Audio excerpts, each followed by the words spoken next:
Donc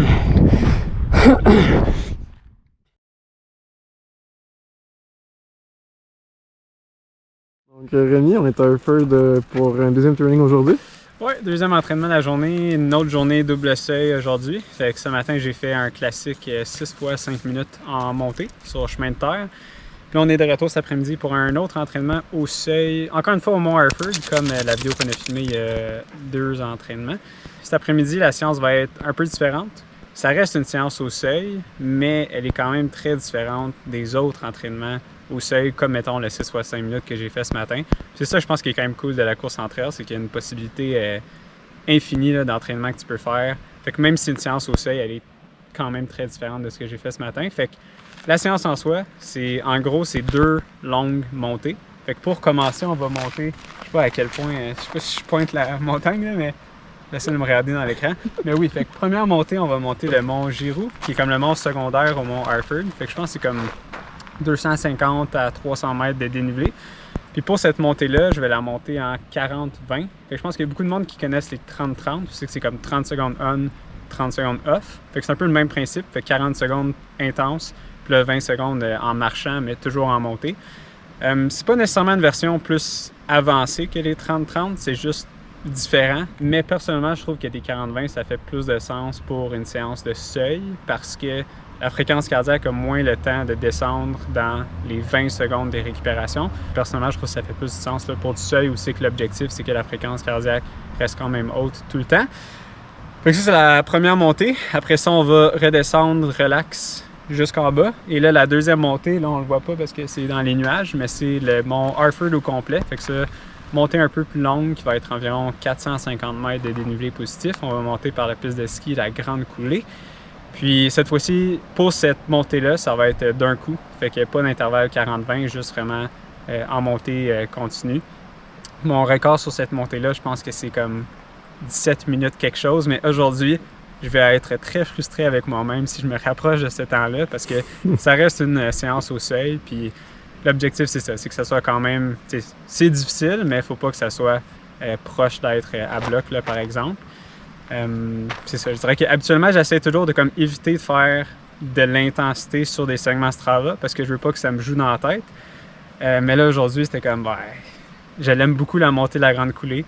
Puis, c'est ça, j'ai fait exprès de pas regarder exactement c'était quoi le temps de mon record parce que je veux pas que ça me joue dans la tête pendant que je fais l'intervalle. Fait que c'est ça. Fait pas chaud. On va partir le warm-up. Yes.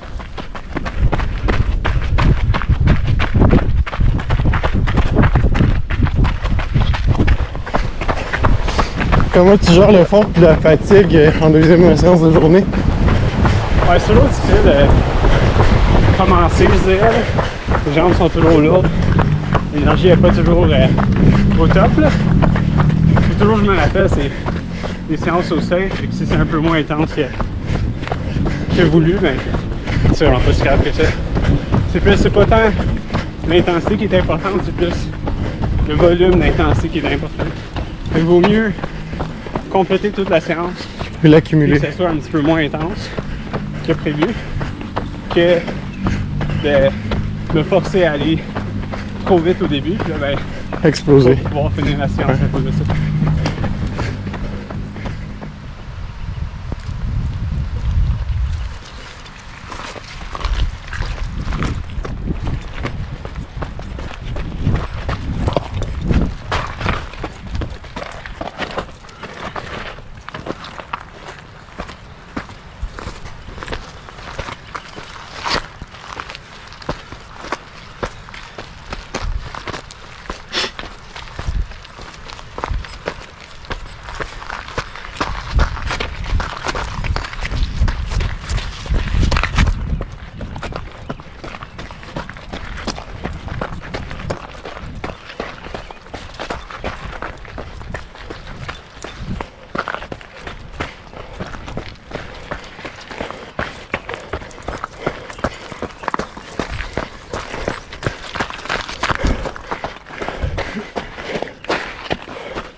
Ça va être difficile à parler. Pas assez de temps en 20 secondes. Pour moi aussi.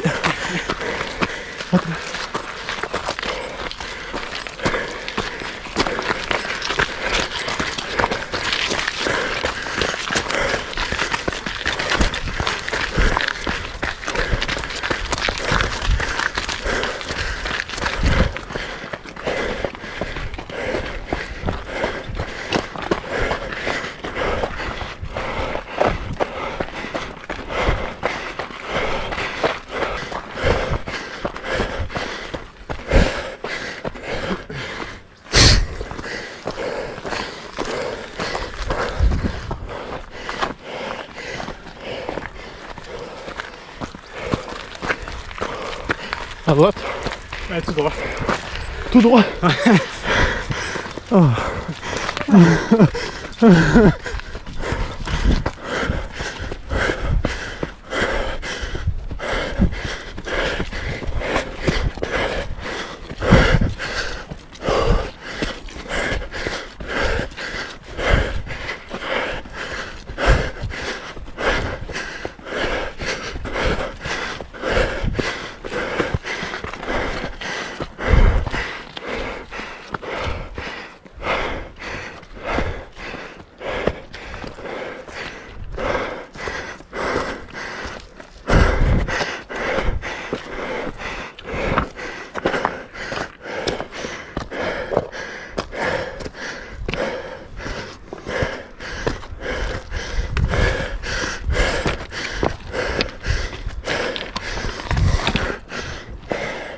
Ça se peut que tu me perdes ici.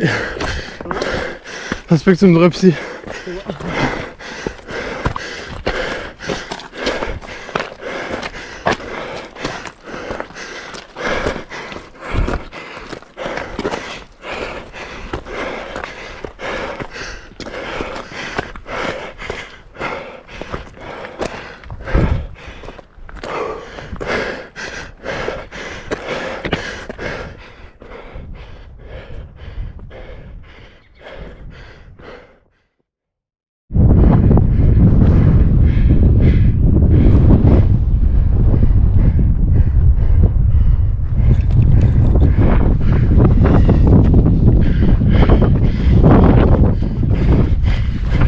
Première montée faite.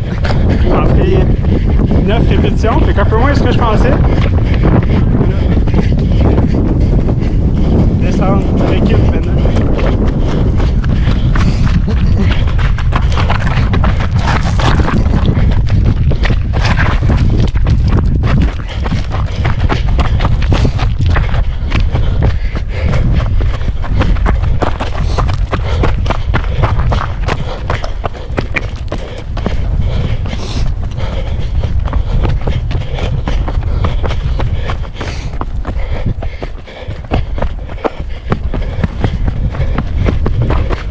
Pour la deuxième montée, on va voir Juliane, tu vas tenir combien de temps? En tout cas, celle-là, ça a pris 5 séries avant de me dropper. La grande coulée là, qui s'en vient, c'est vraiment une de mes montées préférées parce que t'as tellement de variété avec le dénivelé. Tu sais, t'as des sections aussi quasiment comme un faux plat montant, mais t'as d'autres sections là, que t'as des bons pitchs, genre 40% et plus de gradient. Puis, ça, c'est bon de pratiquer ça aussi. Vraiment de comment gérer son effort en fonction de la pente. C'est plus facile de gérer son effort quand la pente reste toujours la même tout le temps, mais quand ça varie de même, c'est ça. C'est une bonne pratique. Je vais commencer ici en fait. Ok.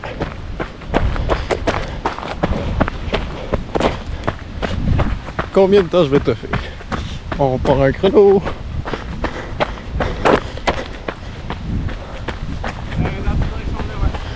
Là, direct?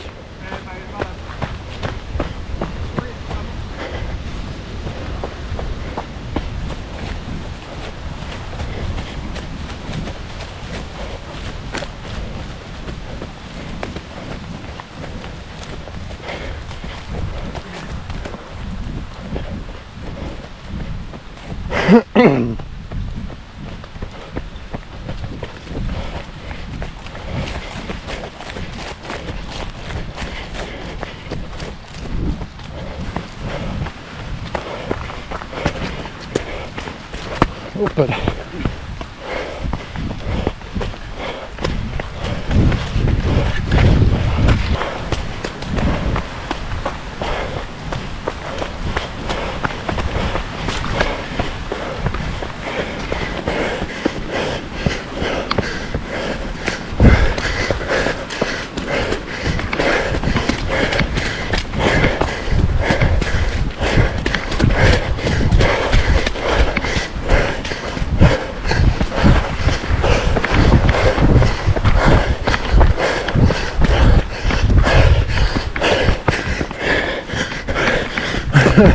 Tiens. Ouais. Merci. Oh, man. On va descendre. Ouais. Ouais, ouais.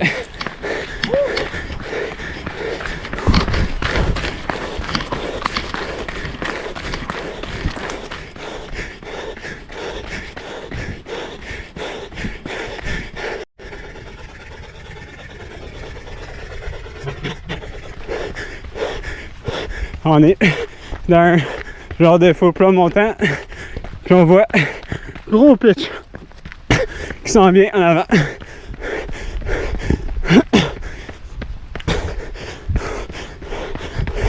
Fait 5 minutes, FC 163.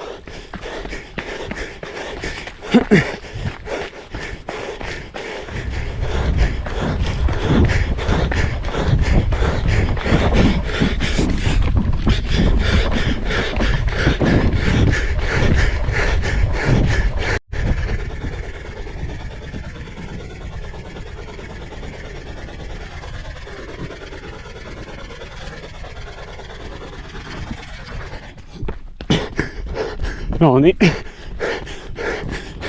au vrai pitch de la grande coulée maintenant.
Je suis un peu confus là, parce que je pense que techniquement, ça c'est le record, mais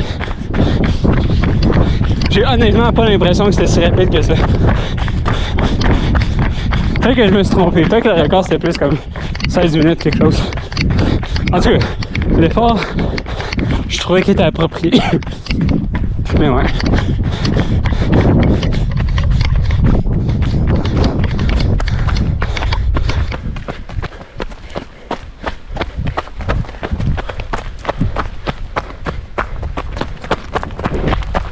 C'est quoi ton cue de dire c'est power hike à la place de pas de course?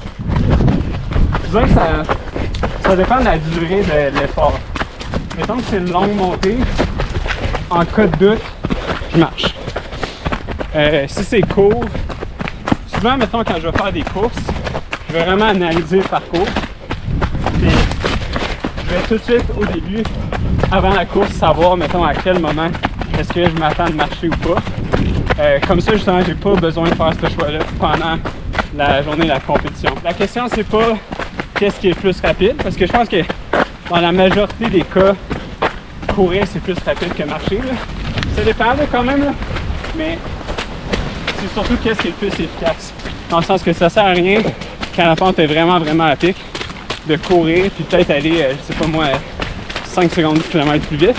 Mais si l'effort est vraiment plus grand vu que tu cours, ben ces 5 secondes par kilomètre là que tu vas avoir sauvé en marchant, tu vas le rattraper, tu vas peut-être rattraper 30 secondes par kilomètre plus tard dans la course, vu que tu vas avoir plus d'énergie conservée. Genre.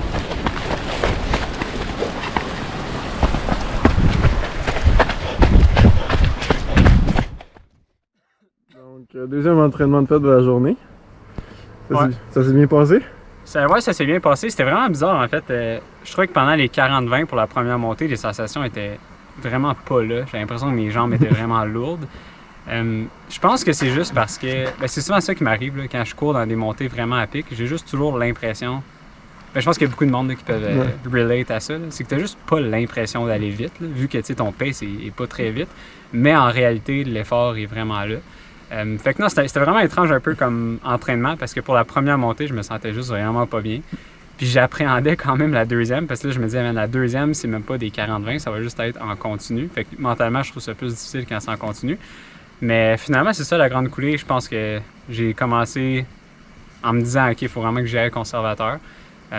Puis finalement, ça a super bien été. Je suis quand même content parce que j'ai pas eu le record finalement. Là. Quand j'ai fini la montée, je pensais peut-être que je l'avais parce que je n'étais pas allé voir avant exactement c'était quoi le record. Là. Je savais que c'était autour de 17 minutes. Finalement, c'était juste en bas de 17 minutes. Puis là, j'ai fait pas mal exactement 17 minutes. Fait que non, mais c'est quand même un bon signe parce que j'avais vraiment l'impression d'être en contrôle puis que c'était vraiment au seuil. Là, puis ma fréquence cardiaque était même 5 battements en bas du seuil, ce qui est quand même normal là, vu qu'il fait froid aujourd'hui. Mais c'est ça, je pense que c'est quand même un bon signe là, qui montre que le temps était quand même très bon. Puis en plus, ma perception d'effort était quand même assez relativement pas si élevée que ça. Fait que c'est ça, je pense que c'est un bon signe là, pour première course qui s'en vient maintenant dans 10 jours. Fait que c'est ça. Fait que d'ici la course, ça va être vraiment important En fait, d'ici la course, maintenant, j'ai pas beaucoup à gagner en termes de fitness, mais je peux potentiellement en perdre beaucoup si je fais certains entraînements trop intenses, par exemple, si j'en fais trop. Fait que ça fait que d'ici la course, c'est sûr, je vais continuer à m'entraîner, faire des séances d'intensité toujours. Mais c'est ça, il va juste falloir que je fasse plus attention là, de pas trop en faire, puis de peut-être être plus conservateur si justement les sensations sont pas bonnes ou quelque chose comme ça.